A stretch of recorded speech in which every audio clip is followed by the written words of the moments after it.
Hey, I am so glad you jumped on today. My name is Eric with a K. I'm the host of the Practical Youth Ministry Tips podcast, and I've got my friend Nick here, who is the host of the Hybrid Ministry podcast. How you doing, Nick? What's up, everybody? I'm doing great, Eric. How are you? I'm doing so good. I'm so glad to be on here together. For you who's watching today, you might recognize Nick if you've been around the channel for a while. Nick and I collabed on a Christmas episode, which, if it's near Christmas time when you're watching this, go jump on that one. It was a fantastic episode. Yeah. Lots of free stuff, lots of like great information, full run sheet and all that stuff. But today we're specifically talking about outreach events. And we talked about, Nick, doing a specific one, but then decided on to do more of a generic so that this fits any time of the year that you are jumping on. So if you're a youth pastor, a volunteer, just a leader in the church, this episode is for you when we talk about outreach events. And I'm really excited to dive right into it. You ready, Nick? Yeah, well, and it's a two-parter. So That's we're going right. to do, part one on your channel, and then we're going to hop over and do part two over on my channel. So I couldn't be more fired up for this. So let's do it. Why do we do outreach events, Eric? Yeah, so today, we want to talk about the why of outreach events. And I've got three things I want to really focus on today. And the first one is community engagement. When you do an outreach event, and let me just hit this real quick. I look at outreach as three different things. One, some people have called it come reach. It's like come to us and we're going to do outreach, which is an event on your campus. And that's where most of our outreach events happen, I think.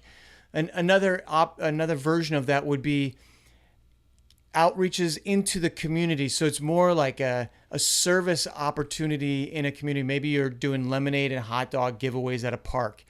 And then it's training your students on how to share their faith with their friends.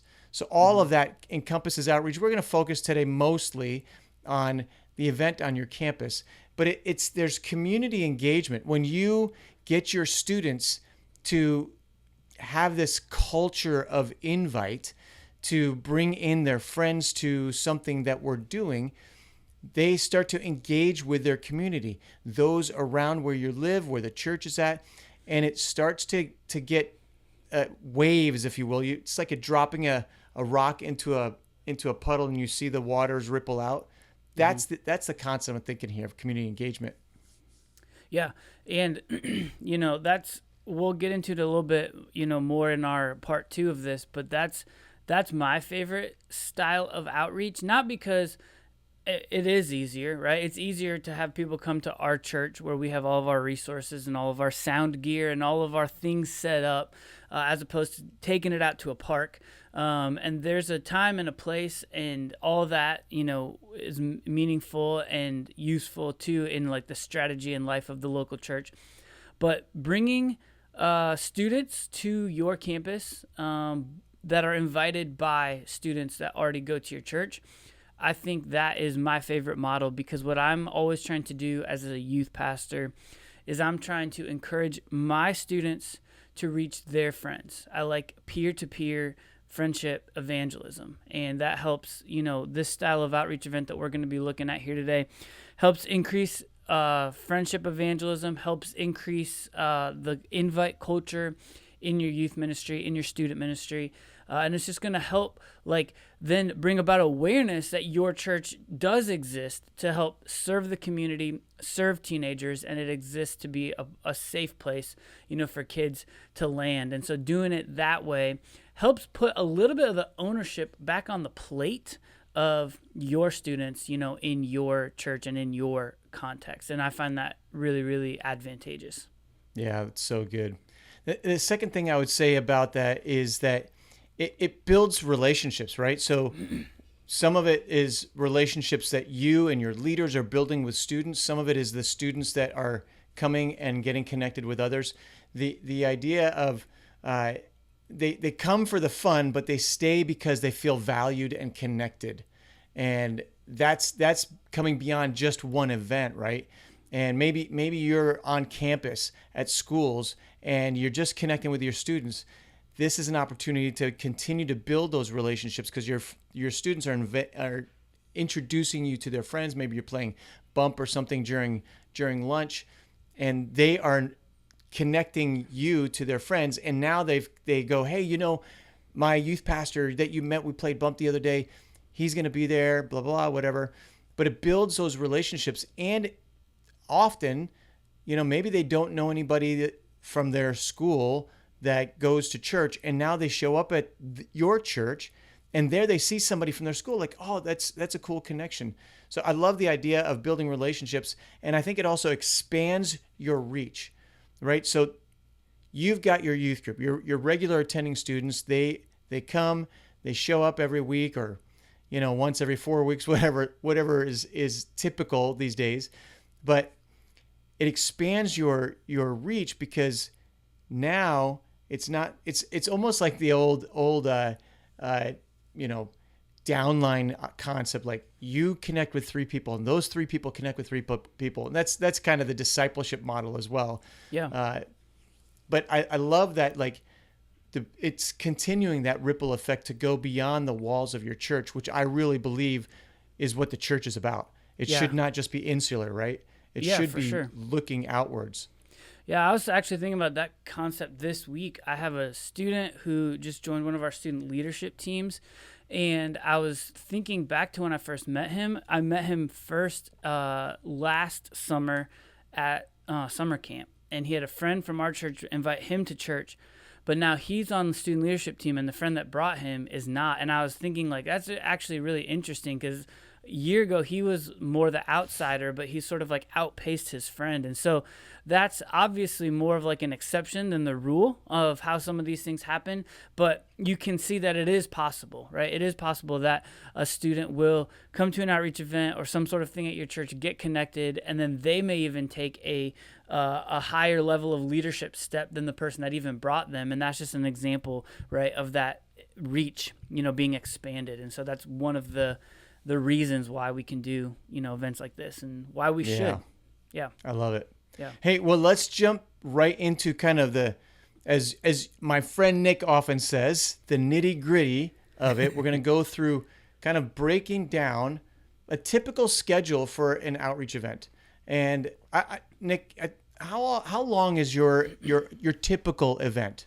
Yeah, and you're giving away like freebies, right? So like we're gonna talk it through, but then they can download this exact, like, your brain off of this, right? Yeah, I'm gonna give you two games that we'll talk about at the end. We'll show you what the games are, and I've got a bunch of freebies coming at the end of the video. Yep, absolutely. Yeah, but then to look at the actual like order of service, the run sheet as Eric calls it, ours is like 90 minutes, right? So, and most of our outreach events, we try to do it the same night and the same time frame as any of our regularly scheduled youth ministry programming. So we don't do a lot of like Saturday events or Friday events. We've done them here or there, but I typically like to do same time, same place. Couple reasons. Number one, it's less work on me, and I'm not saying that because I'm lazy, but you know, the church doors are open at least 2 times a week. So if I add another one, that's 3. That's almost half of my week committed to youth ministry in any particular week. But the other reason is just like, I think it's easier for an invite back. If you do it the same time, same place, you're like, hey, did you have fun? You can come back next week. Same time, same place. And so that's another kind of strategic advantage to the come outreach event. So yeah. Wednesday nights will be when we would typically do ours. You know, you got youth pastors out there doing Sunday nights, maybe other different nights of the week, maybe Sunday morning, but we're about 90 minutes in our time frame. Yeah, love that. I'm the same. I like to do it on the same night, where like our midweek program, you can take a look at this video right here, which is the full circle strategy, but our midweek program is kind of the outreach level portion of the strategy for this full circle strategy for discipleship. And so it's natural for it to happen on that night, where students are already, our students are already kind of in that frame of mind to come on our Wednesday night. Yep. So it just makes sense to do it when we're already making it happen. So in the order of service, you've got 15 to 30 minutes of like pre-session where you can have a countdown video up on your screen, or just rolling like games. I love getting some sort of video from online that's just fun to watch, that that can be engaging and just have in the background, Yeah. Or something that's so engaging they want to sit there and watch it. Yeah. But in those last 5 minutes is really fun to maybe, whether it's a countdown or an interactive screen conversation where like Siri is talking to the audience. That kind of stuff is fun. But in that pre-session, whether it's video or music, you have stuff going on, games going on that they can go and play. But you want to do two major things. One, you want to get information. So that's like the check-in registration piece. So whether you're doing filling out a card, and I would say have everybody do it, your regular students and the first-time guests, so that there's no awkwardness like, oh, well, you need to go check in here and fill out stuff because you're new. That could feel weird for someone who shows up for the first time. So we want to remove any barriers for those first-time guests. Yeah. And then to give them a name tag. I love that, no matter what size your group is, because the reality is sometimes you've had like a newer student and they've been there for a couple of months and you had forgotten their name, and you're like, yeah. But it's too late now you're too embarrassed to say, hey, look, I know I met you 3 times already, but what in the world's your name again? Yeah. And if you do that, you better remember that time. Yeah, exactly. If you're going to fall on your sword, do not forget it. Yeah. Yeah. But yeah, getting name tags for everyone, that's a youth pastor cheat sheet right there. You can grab, grab the name that you forgot and fall on your sword in your head. You do your check-in and registration digitally, Nick. Talk about that for just a second. I mean, so we just use our church community builder, which is like our database, so a lot of churches have their own sort of like church database, and most databases have some sort of like check-in with it. And so we have like a newcomer station, and so they'll fill out like a form over there, but then that they can get input into our system right there. So everyone checks in. So same kind of concept, like every single week, everyone's checking in. So that's not abnormal. But then we'll have a name tag be able to be printed out so that it is legible, and we ask our students to wear them. They don't always, but you understand that. And then the beauty of that for digital check-in is we've run a report, just built like a saved search in our database, and it's like the report parameters are a student who's checked in within the last 24 hours. And so that recycles. Anytime I reload that thing, only students who've checked into our ministry within a 24-hour period of time. So it's not going to pull anything from like Sunday's data, for example. So I can run this report, and then I like to use, as we dive into the kind of next level of the run sheet here, we're going to talk about giveaways. I like to use that information to drop those names from an Excel spreadsheet into something like Download Youth Ministries programming Sidekick program run thing where you can like do random names on the screen if we want to do sort of giveaways or whatever. That really takes a lot of the guesswork out of it for me, and it's I don't have to try and like remember, is this kid here tonight or not? Like if they're on that spreadsheet, they've checked in, and so we're not going to get the they're not here tonight type of thing.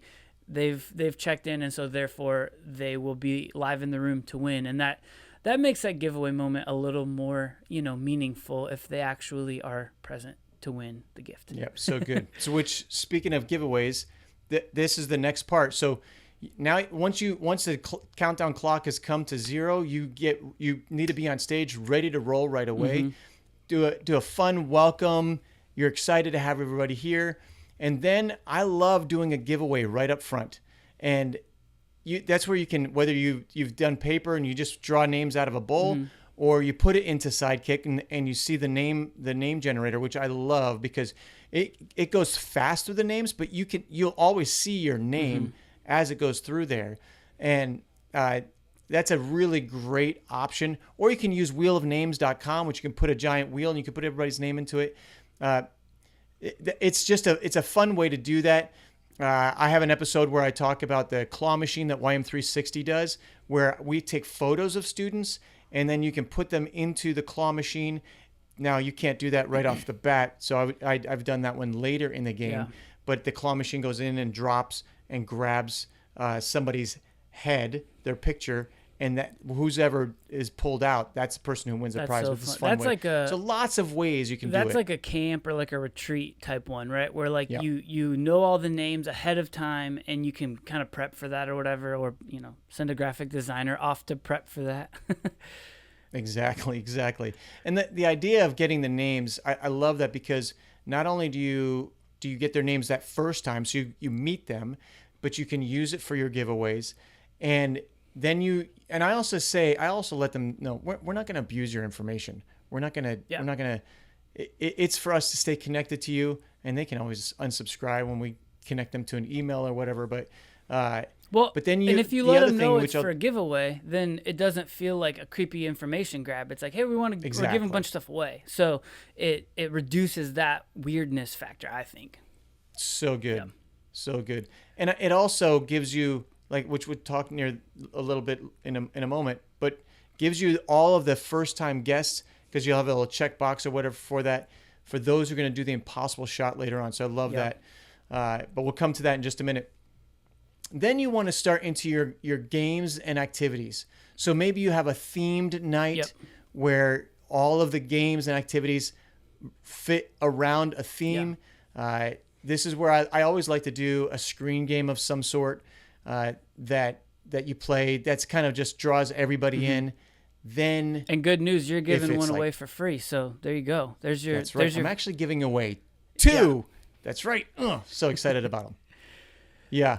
So you do that, and then now Nick, you and I have talked about this. You do something I have never done, but you, with your activity time, you do a free time at your outreach event. Talk about that. Yeah. So we got about 90 minutes. So we'll often sandwich like in the auditorium. At the front end and the back end, so that's giveaways and game like we were just talking about, and then at the end maybe like a grand prize giveaway, maybe another game, maybe the message there, something like that. But in the middle, we'll give them a little run of time, 30, 45, an hour, depending on the event and the theme. And we've just come up with anywhere from 4 to 6 sort of different like stations, so to speak. But like, don't think about it like VBS as much, right? It's free time. You can go do whatever you want. And so what we try to do in our ministry is ensure that there's something for everyone. So if you want something crazy active, like we love the game Hijabi Can at our church, we call it Poison. So if people want to go just like get super sweaty and compete, like that's a great game for them. But we also try to offer something a little maybe more like crafty or brainy. And so we've done like cookie decorating around like Christmas time. And so if you want to go to the cafe and decorate cookies, you can go do that. We've done little like scavenger hunts or whatever. But one thing to sort of like elevate that free time moment, so to speak, like the screen will have, all the different options and where to go or what to do for those things. But we'll hand out just a little like a passport or even like a punch card type of thing, and that kind of encourages students, or at least ups the interest level of them trying to get to all the different areas. And so we may say, hey, if you get to all of these, come find me at the end. We'll give you a little prize, even if it's just like a little like pin or a coin or something super small or trivial. Or we may put their name into a drawing for something bigger at the end if they complete the punch card. So, they don't have to do that. But some kids like that, completion sort of mentality. And so they may chase after something like that, where other kids are like, no, I just want to sit here and like really, really hone in on like decorating this cookie. And again, that's great. Like offering that I think is really beneficial, because it helps there be something for everybody. Yeah, I love that, Nick. And that's something I'm going to steal for a future event, because the concept of like, when you do the hype games, there are definitely students who have zero interest in doing that. And I've had to train my volunteers, like, everybody doesn't have to do every game. It's okay if they don't want to. If they just want to sit on okay, I'm not going to force somebody. You get somebody to show up at your event, you're going to force them to do something? That doesn't sound like fun to me. Well, and now if you do... I don't understand why they don't want to play the fun games. Yeah, and now if you do the free time thing, you have a visitor come to your church, and they don't have to sit out for 20 minutes or 10 minutes or however long they get. They can still be doing something the whole time if, the hype game isn't for them. So good. So then you want to go... What we do is we do the impossible shot. And this was a download on downloadyouthministry.com. where it's like a bullseye and it says impossible shot on it. And we printed it out and sent it to, it's like printed on PVC and cut out the center. And we have like this Zynga. I'll put a link to it in the description below. But like it's like a bow and arrow, but Nerf style. And if they get it through, what we say is you make it through the bullseye, you get your choice of any one of our $25 gift cards. So to like the top restaurants around or to Amazon. What are those in California? What are your top 5? What do you always have on hand? We're going to do In-N-Out. We're going to do Chick-fil-A. We're going to do Chipotle and maybe The Habit. Those are probably the top ones. We might throw in a McDonald's. Yeah. But for those who enjoy that, because there are some who do, I remember really enjoying it when I was younger. But and then we'll throw in an Amazon one usually. But those are our top ones. How about you? Well, down here in Texas, I'm an In-N-Out guy, but you got to throw in like Whataburger and Sonic. And then, all the other ones that you said are good. And so, those are usually what we have on hand. But you're doing this here with first timers, right? First timers, and which I've done a video on this, but not only the first timers, but those who invited them. So if a student invites 3 friends, all 3 of their friends are going to get a shot, but the student who invited those 3 friends also gets 3 tries at it, which is usually where there's a higher chance of making the impossible shot. And I always say they call it the impossible shot for a reason. It's not easy. But then it's more hype for when somebody actually makes it. It's pretty exciting. Yeah. So, and again, that's just an extra incentive for bringing a friend and for your friends to show up. You get this extra thing, which is pretty cool. So then we go into the message, and I try to keep that message about 10 minutes or so. Perfect. And I always, if there's a theme to the event, I want to theme my message. Like we've done this humans versus zombies, which is just a Nerf gun war, where I've used Ezekiel, where the dry bones, God breathes into the dry bones and all that. But I try to theme it, and then I am pretty specific with my message. It's Romans 3:23, Romans 6:23, 1 John 1:9, John 14:6. I am the way, the truth, and life. No one comes to the Father except through me. Romans 10, 9 to 10, or 8 to 10, 9 to 10. Yeah, 9 to 10. But it's all really specific. It's the same message. I do this thing where I'm standing on stage representing people, and I have either a big student or like strong student or a big volunteer in the back representing God so far away that there's no way I'm going to jump to them. And then I talk about like the ground being hydrochloric acid, and there's hydrochloric acid proof sharks, which is my greatest fear, swimming around in that. And then I talk about how that's representing our sin, which is what separates us from God. And then I go for this, like I've been training for this moment all my life, and I run and I jump and I land in the hydrochloric acid and I die, and students laugh. And I'm like, you laughed at my death. And then I talk about how Jesus died and he basically built this bridge for us. We have to step out on faith. So I'm saying this really fast because we all have our things, but this for me, I do every time. Yeah. And then I walk and I jump into the arms of the person in the back. But I've had students say, why do you do the same message every time? And I go, what's the message you're talking about? And then they say the whole message essentially, because I do this visual thing. They just share the gospel back to you. Yeah. Exactly. They know exactly what the message is in it, and I love that so I think much. That's really, really good. You were talking to me about that the other day, and I was like, that's actually genius. I've never thought, I always crafted something different, and so I like that your gospel presentation is the same every single time, and we all know this, but for some dumb reason we think we have to like get creative. Like the repetition drills it into people's heads, and so now you have given your students the tools to share the gospel with their friends, and like that is our job as youth pastors. So that's fantastic. Yep, that's exactly it. And then you want to do a follow-up card, right? Some sort of follow-up card, and I give it to everybody so nobody feels like, if you made a first-time decision for Jesus today, I need you to feel like I don't want them to feel awkward. I want to remove as many barriers as possible. But you put a card on there, and maybe it says, I said yes to Jesus today. I have more questions. I'd like to talk to somebody about it. Maybe you throw in I'm interested in talking to someone about baptism or whatever. Or I've already made that decision. So everybody fills out a card, and then you can follow up. And I think that's the key. So many so many people in youth ministry, I think, miss the follow-up piece. Like, what do we do now that we've collected this information?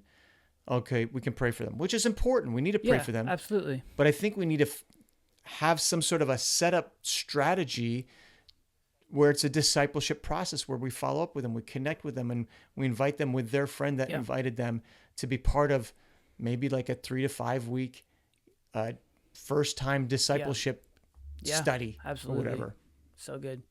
Yeah, and our follow-up process is, in particular, if someone checks like, prayed to receive Christ for the first time, interested in baptism, we have very particular things. But just generically, right, for all of our guests, we haven't started this yet, but we are. Like, I literally ordered it, I think, yesterday. I approved the proof.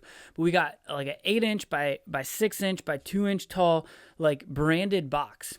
And so in it will be a bunch of stuff like our calendar, and we give out little like pins, kind of like Disney style, like collectible pins for like certain events throughout the year. So we hooked them up with like a newcomer pin, and we give them a lanyard, which is such like a business corporate thing, but we explain like this lanyard is a perfect spot to like hold all of your pins, and then in it though, when they open it, right at the top of the box is a giant QR code that says welcome video. And I haven't filmed the welcome video yet, but I will by the time this airs, so you can link to it or look at it if you want. But it's just going to be like me and the rest of the people on my team with me, and we're all going to like, do some sort of welcome thing. We haven't fully strategized what we're going to say, but by the time this airs, you'll know it. And I think that's a really cool way to, at a very minimum, introduce them another layer deeper to our team, our church, our people. And what that does is that gets them on our YouTube channel. And so they will hopefully begin to start seeing more and being more exposed to what we're doing over there on YouTube. Maybe even hook us up with the subscribe, which is not necessarily for us vanity metrics, but I hope it's for them, so that later on down the road, if they have questions, if hardship in life hits them, that they may, even if they don't come back to our church, they may remember like, oh yeah, there was this church and they have stuff on their YouTube channel sort of like answering these questions or dealing with these things. That's at least my hope from like a big picture sort of like digital kind of strategy standpoint. I love that. So good. And then the last two pieces I want to look at real quick, and here's where we have the giveaway, is I want to do one final screen game just to kind of wrap up with some fun at the end. And I want to show you the games. I'm going to share my screen here and see how well you do, Nick. All right, so let's go. Back to school trivia. I'm pretty sure I bought this from you on Download Youth Ministry last year for our back to school bash. Yes. This has been on there. It's so one of my So best sellers. you're welcome for that $1.30 that our church Thank you so much. I appreciate it. I appreciate it. So back to school trivia. I'm just going to click forward here. So according to health experts, what is the maximum weight children should carry in their backpack? 5 to 10% of their body, 10 to 20, 20 to 30, or 30 to 40? I'm going to go Nick? 20 to 30, but that's just a sheer shot in the dark. Let's see. It's a sheer shot. Here we go. It is 10 to 20%. That's the maximum they should carry. Let's do one more. Yeah. In geometry, which theorem states the square of the hypotenuse of a right triangle is equal to the sum of the squares on the legs? This is the Pythagorean theorem. Is it Euler's theorem? Yeah. Number 2. Butterfly or Diodorus? Number 2. Pythagoras. By the way, I put Diodora in there. It's a shoe. Listen, I got to tell you something. So I was... one church I worked at, I wanted to get in the schools, but I couldn't like get in for lunch. They were real closed down. So I became a substitute teacher. And one week, this teacher was out for like a whole week. And so I had to come in. I couldn't just like fart my way through as a sub. Like I had to actually teach. Yeah. And you know what I had to teach? This. And I hadn't learned, I hadn't done this since like 7th grade. So I'm like a 27-year-old man trying to teach something that I have no recollection of. Like it was a crazy time in my life, but that's how I knew. That's hilarious. That's so good. All right, let's go to the next game. This is the I Spy Animal Edition, and it might feel a little kind of more kiddie because of like the graphics or whatever, but this is how I'll do this one. This is a one-on-one game. You'll see a screen filled with animals. First person to find the animal shown wins the round. And so one of two ways I do this: either have them stand by a TV and physically kind of touch the TV where they see the animal that they're looking for, or get a green and a red laser pointer, and they've got to circle it with their laser pointer. So let's go. Oh, let's go here. Right above platypus. the word. He's right above it, right? Right above the word. Let's see. There he is. Boom, there it is. We'll do one more. Polar bear. Where's the polar bear? You would win if we were playing this one. All right, I'm going to show you the There polar he bear. is. It's right here. Oh, dude, that's It's kind of hidden in there. And then we And now we'll you do one moved more them all dragonfly. around. Dragonfly. Yeah, there's a whole new Oh set. man. Oh, no, that's a fish. Bottom left, above the crab. Yeah. Oh. Nope. That what's is that? this one here. That's a wasp or something. Yeah. I don't know. It what had that dragonfly vibes. is. It did have dragonfly vibes because it's got the four Yeah. sets of wings there. But all right, so those are free for you. They're Incredible. in the link in the description below, and it's a gift I want to give to you just for joining us today, which I'm really excited those are that great. you've done. And then the last thing is I like to invite people, invite from a party Perfect. to a party.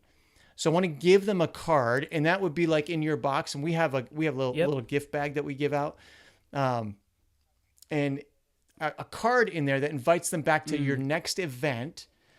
So you got to plan ahead, and then besides that, also an invite back to your regularly weekly scheduled program that you do, so that they know. And I like to put a QR code in there that's like you said, a welcome video, and maybe something for parents as well. But you want to invite them from a party to a party so they know this isn't just a one-shot time. Don't hey, thanks for coming. Hope to never see you again. No, we want you to come back. We hope you had a great time and come back next week. And this is what we're doing this thing. We're doing a gift card scavenger hunt, and it's going to be awesome next Wednesday. So come back for that. So there's some sort of a hook that brings them back. Great. And I think that, that helps give the student from your church a little bit of traction, right? To try and give another invite. That feels worth it, Yeah. Yeah. And then the last piece, which we're not going to cover today, but it's going to be in our next video over on your channel, Nick, is kind of the social media aspect of this, the promotion and follow-up stuff. So let's explore how, this is a great event. How do we promote it? And how do we get the word out? And my guess is if you're in youth ministry, because I've seen it, I've been in youth ministry 13 years, that you're tempted to promote it on your social media. And I want to tell you not to do that, yet still get the word out. So that's what we're going to explore over on my channel. That'll be linked right here on screen. You can tap it when it pops up, and we'll head over, and that discussion will be over there. It's going to be great. Oh, I'm intrigued. Don't promote it on your social media. Okay, I'm locked in. I'm coming back. Hey, thank you so much. If this was helpful and you think it could help somebody else, would you click that share button and let them know, let somebody else know about this? Helps the channel to grow and to get out to more people. Would really appreciate that. And until next time, see ya.